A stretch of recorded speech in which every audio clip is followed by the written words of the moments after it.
Il n'y a pas que des héros légendaires. Il y a aussi des antagonistes ultra puissants qui ont marqué la franchise. Et franchement, faut qu'on en parle.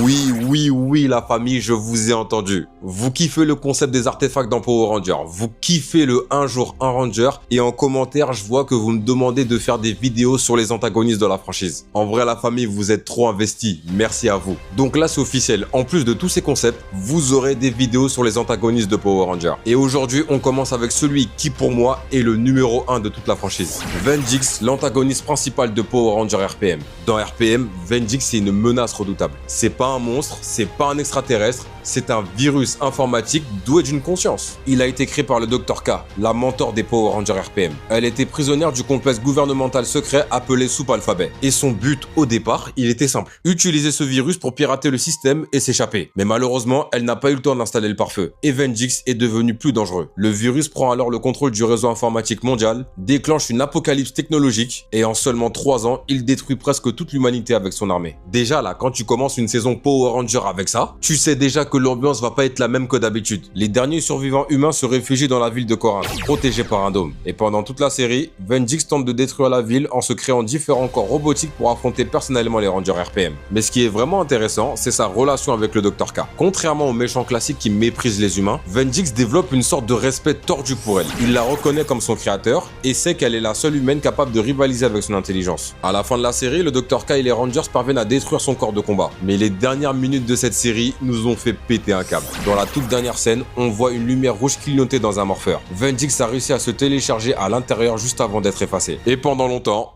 plus aucune nouvelle. Mais 10 ans plus tard, on découvre enfin ce qu'il est devenu dans Power Rangers Beast Morphers. Le méchant principal s'appelle alors Evox, un cybervirus piégé dans la cyberdimension. L'organisation Grid Battle Force récupère d'anciens artefacts de Rangers pour les étudier. Et le jeune génie Nate Silva fait des expériences sur un morpheur RPM, sans savoir qu'il contient le code source de Venjix. Le virus s'échappe, infecte le système et fusionne même avec l'ADN d'un cobra, devenant la redoutable entité connue sous le nom d'Evox. Il veut s'emparer du réseau de transmutation pour dominer l'univers entier. Dans la saison 2 de Beast Morphers, la vérité tombe. Evox récupère une partie de son ancien code et révèle sa vraie identité. Il est Venjix, le destructeur de la dimension RPM. Lors de la bataille finale, Venjix réussit même à se télécharger dans un corps robotique géant. Mais cette fois, les Power Rangers Beast Morphers parviennent à le vaincre définitivement en imprégnant leur attaque ultime d'ADN humain. Le mec, il a terrorisé 2 dimensions. Et au passage, le gars, il a affronté les RPM, les Beast Morphers, Jason et les Mighty Morphin, les Dino Charge et les Dino Tonnerre. Non, en vrai les gars, Venjix c'est l'un des seuls qui peut se vanter d'avoir affronté autant de Rangers légendaires. En tout cas la famille, comme d'habitude, n'hésitez surtout pas à liker, partager et à vous abonner si ce n'est pas déjà fait. Et moi je vous dis à plus tard.